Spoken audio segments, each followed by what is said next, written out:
Nah, dari kopi Banyuwangi sendiri itu sampai sejauh mana sih, Le? Di konsumen ke Munir. Kopi Banyuwangi sendiri. Kopi Banyuwangi kita pakai robustanya ya. Robusta kita pakai kopi Banyuwangi. Di situ banyak.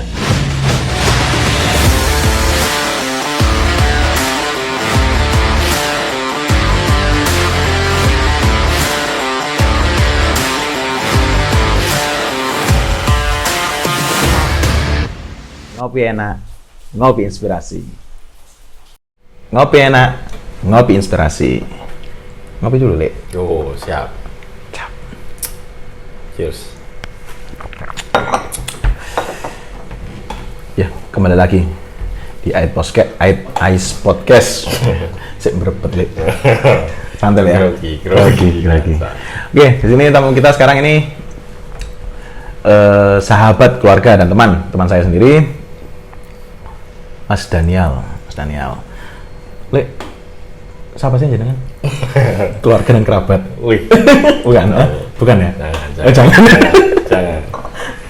Kalau kerabat kita lain. Kerabat lain.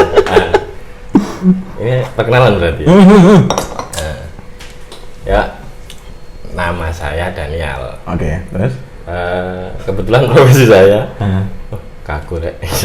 Profesi saya sebagai roaster, tukang sangrai. Sama juga punya kedai kopi lah, coffee shop, Kemunir Kopi. Kemudian sampingan saya sebagai pegawai lah. Pegawai. Ya. Oh, sampingannya pegawai, Le? Ya. Saya pinginnya seperti itu. Oh, pinginnya seperti itu. Coffee shopnya, kasih tahu. Oh iya, Kemunir Kopi. Saya yang punya Kemunir Kopi, ada di Jalan Penataran nomor 49, Banyuwangi. Sama yang satu di depan Hotel El Royal di Kabat. Di Kabat, oh ya. Hotel El Royal, oke. Gimana, Le? Perkembangan pandemi udah 2 tahun nih? Ya, pandemi udah 2 tahun dan sudah didelegasikan, Le. Pandemi itu udah 2 tahun. Bisnis gimana? Lumayan, alhamdulillah, tapi sudah gonjangannya pasti di awal ya. Gonjangan awal pandemi ya. Pasti semua, nggak cuma kopi sih sebenarnya, semua lini usaha pasti sangat berkontraksi dengan adanya pandemi. Tapi di situ kita juga dituntut sih kayak gini. Kita dituntut untuk bagaimana kita bisa bertahan dalam kondisi yang seperti itu. Kita dituntut untuk lebih kreatif, gimana caranya merubah pola, merubah cara bagaimana kita jualan, bagaimana kita publikasi dan lain sebagainya. Itu kita dalam kurang lebih dalam sekitar 3 bulan 4 bulan itu kita nyari gimana formulanya. Tapi ngerubah kebiasaan itu ada nih kendala-kendalanya apa sih? Biasanya apa? Apa ya? SDM enggak ya? Kalau SDM enggak. SDM enggak ya? Lebih kepada kebiasaan mungkin, karena biasanya kan kalau ngopi kan kita harus nongkrong ya. Oh, terus kalau ini karena memang kopi itu sebenarnya kalau di kebanyakan ya, kopi itu hanya sarananya untuk kita ketemu dengan orang, ngobrol, kita ketemu dengan kolega dan lain sebagainya. Itu yang hilang karena ada pandemi. Akhirnya kita merubah pola-pola itulah. Tapi sampai kesininya sih sudah, karena sudah polanya tadi sudah terbentuk, kemudian sekarang sudah mulai agak longgar karena memang sudah vaksinasinya juga sudah tinggi ya. Dan kabar terbaru kan juga ya menggembirakan lah. Kayak sudah keluar kota sudah nggak butuh ini itu dengan syarat-syarat tertentu sih sebenarnya kayak gitu. Tapi gini, dari apa pola tadi itu ya kan ya, itu apa sih misalnya dikasih tahu, mungkin kan ada teman-teman nih yang sedang berwirausaha atau ada teman-teman yang mencoba untuk hal baru membuka usahanya sebagai coffee shop atau cafe lah ya, atau cafe. Nah itu apa karena kan ini era ini kan masih kalau kebiasaan lama yang sebelum pandemi ya mau diturunkan di kebiasaan yang baru kebiasaan pandemi yang baru nih, otomatis kan ada beberapa hal yang pembedanya. Nah dari situ bisa nggak dikasih tahu apa sih waktu pas dari pola-pola apa yang mungkin yang sangat bisa dilakukan sama teman-teman? atau apa menu dah apa lah menu sisi apa sih? Mungkin yang pertama kan ngerubah dari shift dari offline ke online ya. Oke, itu jadi misalnya kayak Gojek kayak apa gitu-gitu ya. Akhirnya kita harus aware juga dengan hal yang seperti itu, teknologi dan lain-lainnya. Dan yang kedua juga kita juga harus terus ya ngulik lah istilahnya. Pada saat itu mungkin sudah mentok iki loh, senengnya kok angel sih bahasannya. apa? Ya wis, kita sudah puas dengan menu yang itu aja. Kita lebih nge-explore lagi karena kita nggak bisa ketemu secara langsung dengan customer kita mungkin ya, dengan hal-hal yang kita menambahkan atau menginovasikan menu-menu kita itu menjadi daya tarik sendiri untuk customer kita yang mungkin hanya melihat video, melihat gambar-gambar atau melihat apapun promosi kita melalui kanal sosial media loh sekarang. Terus kemudian kita nyoba untuk membuka istilahnya kalau sekarang kayak ini loh, reseller, kemudian kita titip produk. Jadi aneh pengembangan lini usahanya dari sini. Dulu kemudian nggak berani, aku sendiri nggak berani untuk menjual produk dititipkan ke toko oleh-oleh. Kita nggak berani karena pada saat itu kapasitas produksi saya dan waktu saya juga terbatas. Tapi dengan adanya pandemi saya dituntut untuk bagaimana kemudian ini tetap survive. Betul. Dengan penjualan secara offline yang semakin turun, akhirnya kita lini-lini usaha yang lain yang bisa masih nyambung di kemudian itu yang kita lakukan. Oh iya. Lebih banyak di rumah kan lebih banyak waktu untuk roasting. Lebih banyak di rumah. WFA ya? WFA. Terus satu lagi. Kopi Banyuwangi enak nggak ya? Apa ya? Oh. Hah? Enak nggak kopi Banyuwangi? Enak. Hah? Kopi Banyuwangi enak. Tapi pakai kopi Banyuwangi kan? Iyalah pasti. Robusta ya, otomatis pakai. Pasti pakai robusta. Robusta pasti pakai kopi Banyuwangi. Nah terus dari kacamata jenengan nih, sejauh mana sih? Kalau misalnya apa? Kayak kopi Banyuwangi ini keterima di konsumennya yang ada di Kemunir. Sama di ini, maksudnya kan ini kan baru mencoba di lini bisnis nih. Iya. Nah, itu ya apa tanggapannya? Kan pasti pakai itu toh? Iya. Untuk robustanya ya? Iya. Robustanya pasti pakai Banyuwangi. Potensi kopi Banyuwangi sebenarnya saat ini sudah bagus ya, karena mungkin juga dengan branding pariwisata yang sedang digaungkan pemerintah ini bisa ikut keangkat juga masalah kopi Banyuwangi, kopi robusta kalau Banyuwangi kan lebih itu. Nah di Kemunir sendiri juga kalau untuk robustanya kita pakai kopi Banyuwangi dan pakai yang Kali Bendo, pakai Telurmung, pakai Songgon, Kali Baru mungkin. Coba IKP. Cuman kan secara garis besar mungkin ya taste-nya ya seperti itulah. Bisa dianggap ya kopi robusta Banyuwangi seperti itu rasanya. Yang kita lakukan sih seperti itu.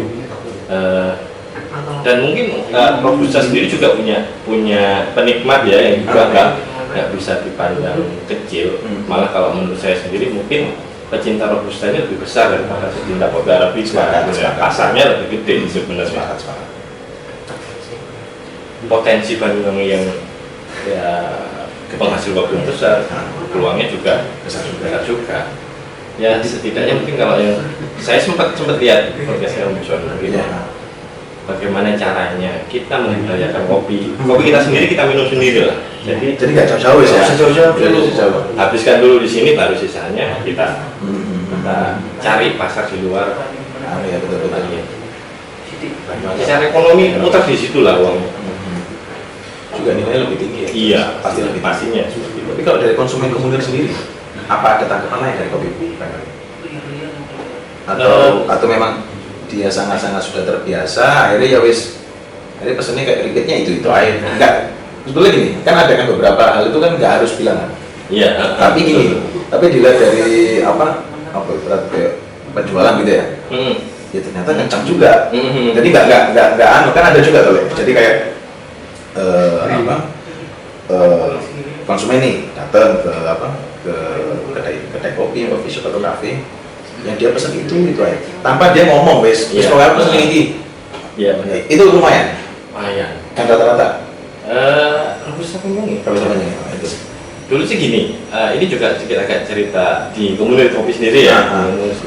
Dulu waktu awal kita buka itu tahun 2016, memang permintaan itu aneh-aneh pastinya ya, karena mungkin pada saat itu akses untuk kopi masih sangat terbatas, masih sangat asing rasa kopi asem ya pada saat itu ya. Ini apa Arabica? Akhirnya memang yang dipilih ya Robusta. Ya karena faktor kebiasaan. Kemudian ini ya namanya selera kan kita nggak bisa maksakan juga.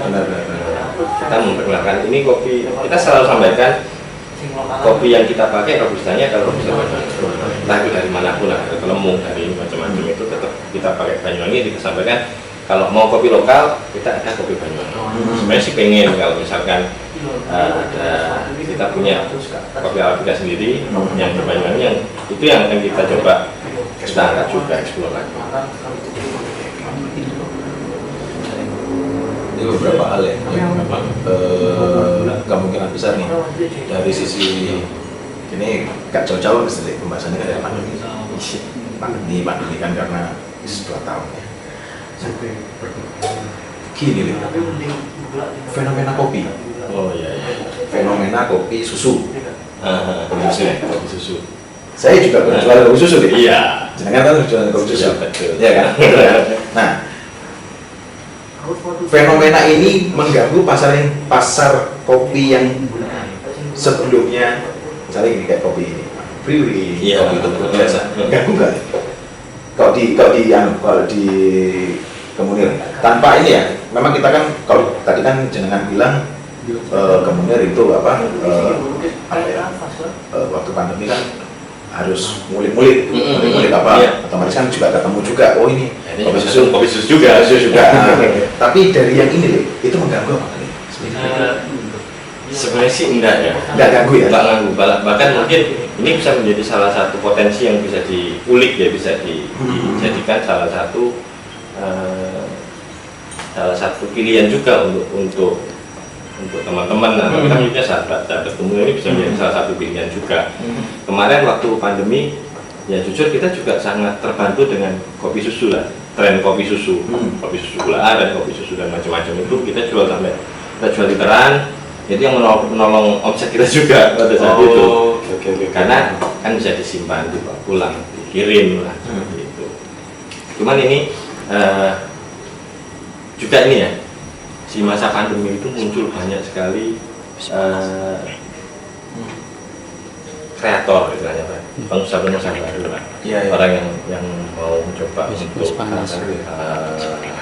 membuka usaha untuk di kopi yang banyak, mungkin di kopi susunya tadi itu bisa menambah menambah khasanah lah, tapi nggak melulu kopi hitam. Ini ada pilihan kopi susu. Cuma di Kemunir sendiri juga kita tetap mempertahankan karena saya pribadi adalah roaster, saya mencoba untuk tetap menjaga kualitas kita dengan bahan baku. Kita tetap bertahan di situ. Oke, kita masuk era inilah masuk, tapi kita tetap mau pegang ya. Jenengan mungkin juga seperti itu kan. Kita tetap pegang bahwasanya bahan baku kita pertahankan dengan kualitas yang baik, biar orang-orang ini tahu juga, ini loh kopi juga bisa enak. Proses seperti apapun, kalau bahan bakunya sudah bagus dan di treatment untuk roastingnya ini pas, dibawa kemana juga rasanya kopi tetap enak. Berarti emang meskipun ada perubahan-perubahan ya, soalnya kan dengar-dengar nih beberapa ya kita juga itu sudah rahasia umum di kedai-kedai. Kalau misalnya yang dipakai untuk bahan baku itu adalah kopi-kopi yang asalam atau apa seperti itu. Nah, berarti kemudian sendiri tetap mempertahankan, kita tetap bertahan memang pakai untuk kopi apa ya? Premium grade atau grade 1 lah, grade 1 minimal grade 1. Jadi memang harus sesuai dan harus apa disebutkan ya? Harus, kalau saya sih konsisten. Jadi nggak ngerubah apa yang sudah, cuma dia menambah. Kayak tadi kan develop menu tadi ya. Develop menu pasti harus kita tetap. ingat nggak waktu kita pertama kali kita ketemu gimana itu? Saya ingat kalau nggak salah tahun 2014 atau 2015 kita pertama kali ketemu. Dimana pada saat itu akses untuk informasi kopi, kemudian coffee shop, alat-alat perkopian itu masih sangat susah untuk didapat. Akhirnya kita ketemu, ngobrol masalah itu. Akhirnya kita tuh mungkin secara tidak sadar juga sepakat bahwasanya kopi ini adalah salah satu bentuk kecintaan kita atau hobi, bisa disebut hobi mungkin ya.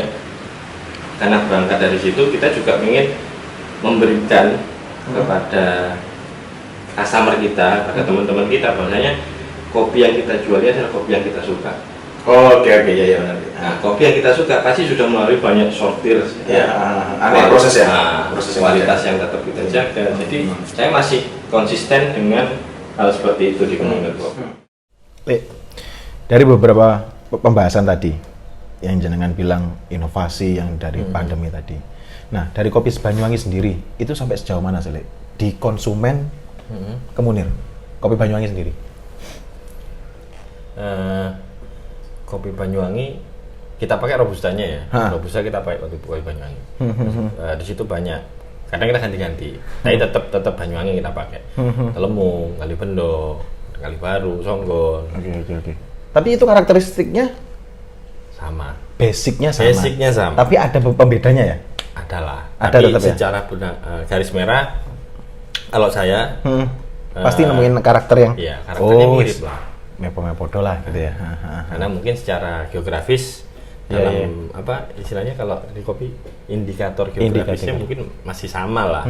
Iklimnya sama, mungkin kondisi tanahnya juga mirip-mirip, klonnya sama. Di situ. Terus untuk sendiri, konsumennya sendiri, misalnya mesti kayak apa untuk repeat atau apa? Awal-awal kan memang kita tahun 2016 ya. Pada saat itu mungkin kedai kopi masih sedikit, masih nggak terlalu marak ini ya saat ini. Awal kita selalu menyampaikan sih kalau ke pelanggan kita sampaikan kalau kopi robusta kita itu kopi Banyuwangi. Kemudian kalau misalkan mau arabica kita jelaskan juga arabicanya varian ini. Nah, seiring waktu customer yang sudah terbentuk, teman-teman yang sudah terbentuk, kalau datang tinggal ngomong, "Mas kopi sing koyo wingi." Mas kopi. Ya itu mungkin kita hafal, oh robusta, ini. Itu sudah secara apa ya? Selera teman-teman kita juga sudah mulai mengarah ke sana semua. Di samping kita juga tetap konsisten mempertahankan kualitas dari kopi kita. Oke. Sama lah mungkin Mas Hasmi mungkin juga sama. Berangkat dari kecintaan terhadap kopi, apa yang mau kita berikan kepada teman-teman kita, ke customer yang Kemunir Kopi, ke Ice Kopi adalah hal-hal yang kita cintai. Salah satunya adalah kita quality controlnya. Jadi mungkin binnya kita pakai yang grade atas lah, grade 1 premium atau mungkin yang di atasnya specialty mungkin cup of excellence. Mahal kan. Iya, tapi memang sih karena memang effort untuk menghasilkan cup of excellence specialty kopi grade 1 itu juga butuh perjuangan lebih, prosesnya panjang. Kita harus menghargai itulah, biar petani kita juga sejahtera. Terus gini, dari dalam perkembangan ini, berarti gini ya, kopi Banyuwangi sangat-sangat diterima ya di bukan beberapa ya, all konsumen yang ada di Kemunir sangat diterima. Sangat diterima. Dari fenomena ini nih, saya mau tanya di sini kan. Nah, kopi susu. Nah, dari sini kan dari pandemi ini ya, itu kan udah 2 tahun ya. Otomatis kan kayak yang di Kemunir bilang awal itu kan inovasi kan saya juga jual kopi susu. Jenengan kan pasti juga jualan kopi susu tuh.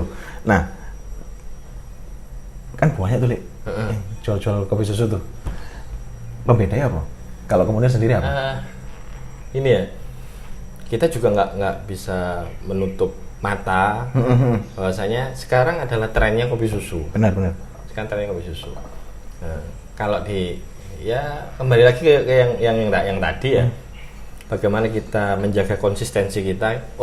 Oke, kita ikut tren itu. Tren pada saat itu karena memang kondisi pandemi ini yang bisa kita jual. Kita jualan kopi susu dalam kemasan, misalkan botolan 1 liter. Tapi itu itu sangat menolong sekali. Bisa sampai ya lumayan. Lumayan bisa menutup kos operasional kita selama pandemi pada awal-awal kita berjuang ya di situ. Tapi yang tetap kita pertahankan adalah konsistensi dari kopinya. Nutup kos apa? Operasional. Iya. Berarti lumayan loh. Lumayan sekali. Dari penjualan itu kopi susu. Karena memang pada saat itu kan jam operasional kita dibatasi, interaksi kita juga dibatasi dengan teman-teman kita. Akhirnya yang stay at home pada saat itu ya butuh asupan juga untuk kafeinnya, untuk kopinya. Nah, yang membedakan mungkin kalau di Komunir Kopi kita konsisten dengan menggunakan kopi-kopi yang memang itu ya udah dikurasi tadi deh. Betul. Jadi itu pembedai dari itu sih ya, dari bahan baku yang jelas ya. Kalau di tempat kita bahan baku, kalau memang di luar ya itu karakter teman-teman juga semua. Kalau di Komunir Kopi kita tetap mempertahankan hal seperti itu karena dari awal saya, Mas Asmi juga mungkin kecintaan terhadap kopi itu adalah mengulik cita rasa kopi di Indonesia ini sangat-sangat benar kaya sekali. Kenapa tidak? Kalau saya sih lebih itu tetap kita pertahankan biar masyarakat kita juga tahu bahwasanya kopi ini memiliki beragam cita rasa lah. Tidak kita disuguhkan pada salah satu saja bentuk rasa ya. Yang itu aja. Kalau saya sih seperti itu. Ya tadi nggak ngerusak selera ya. Harapannya situ. Ada opsi lah. Ada opsi. Ada opsi lain. Ada opsi lain. Tapi menarik ya. Bisa sampai nutup nutup kos ya. Tapi ini kan perlahan sudah mulai ya, sudah mulai membaik, mulai balik, mulai apa. Meskipun itu sifatnya nggak itu namanya nggak langsung ya. Nah, dari beberapa hal yang memang itu nih porsinya teman-teman yang konsumtif. Dari awal kan dia itu suka yang beberapa menu-menu yang sudah ada di Komunir nih. Ya. Nah, menu-menu ini kan otomatis kan waktu pas ada juga yang dihilangkan, ada juga yang enggak, Tolik. Benar. Nah, dari sisi situ ke belakang menu-menu ini yang paling banyak dan yang paling diminati dari beberapa menu-menu yang sebelumnya. Menu-menu apa itu? Menu-menu yang teman-teman istilahnya kayak pesen lah ya. Yang biasanya banyak dipesan. Yang banyak dipesan itu. Nah, ke belakangnya nih. Ya. Menu ini itu gimana ya? Apa lebih asik gimana ya? Iya lah ya, aku ngomongnya apa? Ngulik itu loh, kan sekarang kan lagi musim itu loh. Apa minuman-minuman sing? Iya. Tahu. Mixologi. Kayak gitu-gitu tuh. Nah, jadi yang menu-menu lama ini apa? Aku lali sih ketika ngomong bisa. Maklum usia. Saya bulat ronar ya. Kalau gini ya, kalau kopinya ya, kita ngomong kopi di sini, kita batasi menunya kopi gitu. Kan bahan bakunya sama.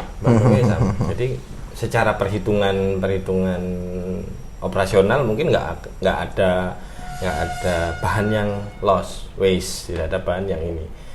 Jadi menu-menu kopi kita yang dari awal masih tetap ada. Toh bahan kita juga bahan mentah, maksudnya kopinya juga kopi biji kan, nggak dan itu terus kita eksplorasi. Tapi menu-menu itu dimasukkan nggak di menu-menu itu? Menu-menu mixologi maksudnya? Make nggak? Make sih. Ya itu kita ngikut tren yang sekarang lagi ini ya. Meskipun tetap kita jaga lah.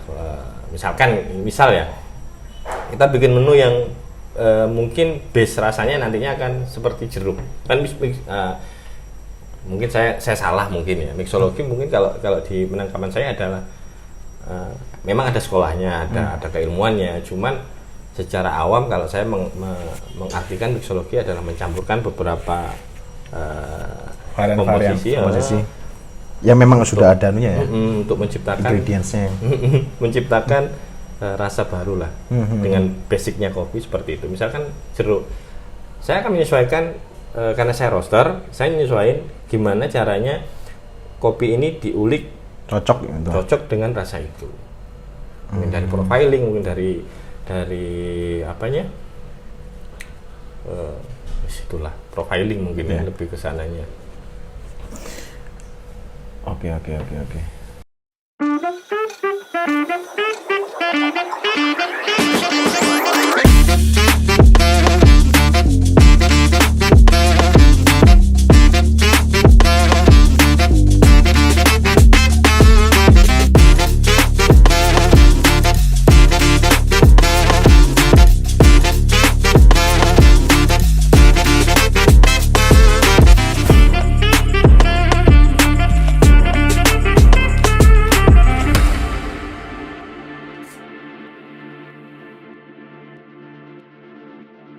Oke, memang dari proses-proses yang kita lakukan ya sebelumnya kan memang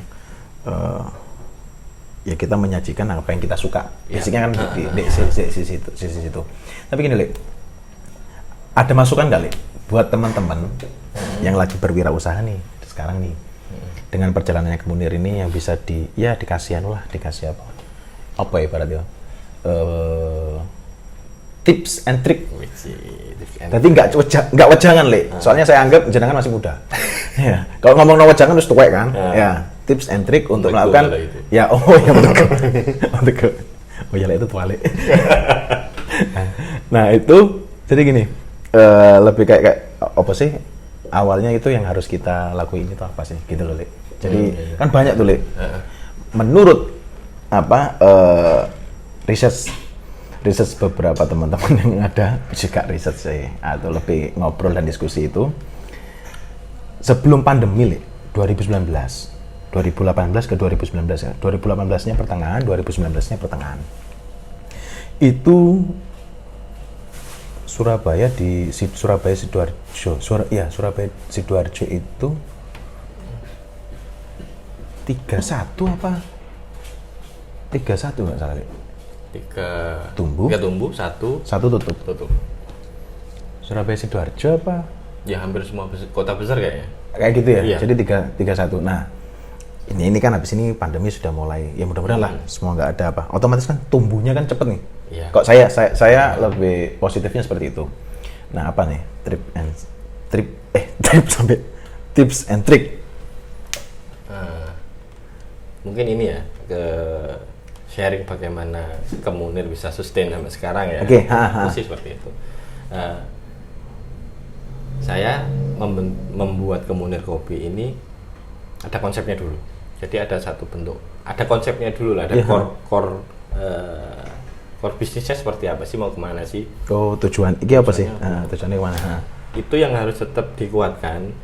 Bisa jadi nanti seiring perkembangan itu bisa menjadi brand value yang akan kita jual. Kita harus tetap konsisten dengan itu. Misalkan kalau di Munir Kopi konsepnya adalah bagaimana kita menyajikan kopi pilihan fresh brew, fresh roast kopi kepada customer kita. Itu intinya di situ. Kemudian yang kedua tetap berinovasi ya. Kita nggak boleh nutup mata, nutup telinga. Ada tren yang masuk, kita harus mendengarkan banyak masukan, kita belajar juga, tapi tidak mengurangi dari core tadi. Basicnya tetap ada inti konsep tadi. Pengembangannya adalah apa yang kita lihat, kita inovasikan dengan kondisi yang ada pada saat ini juga. Jadi bisa tetap relevan dalam segala waktu ya. Mungkin kalau dari saya sih itu ya? Konsistensi itu terus tetap bertumbuh, tetap berkembang dengan kondisi yang ada. Jadi kemudian kita konsep seperti itu. Oke. Jadi yang intinya kalau Mas Daniel bilang yang pertama konsep ya, konsep yang pertama. Yang kedua tetap berinovasi. Konsep ya, ini konsep bukan konten, konsep ya Le ya. Beda Le ya. Beda, sangat beda. Ini konsep yang itu tadi nanti menjadi landasan sebuah bisnis nanti ke depannya bagaimana. Baik Le, thank you. Terima kasih banyak atas waktunya dan moga-moga sukses selalu dan bermanfaat selalu. Oke, thank you teman-teman. Ngopi enak, ngopi inspirasi. Mantap.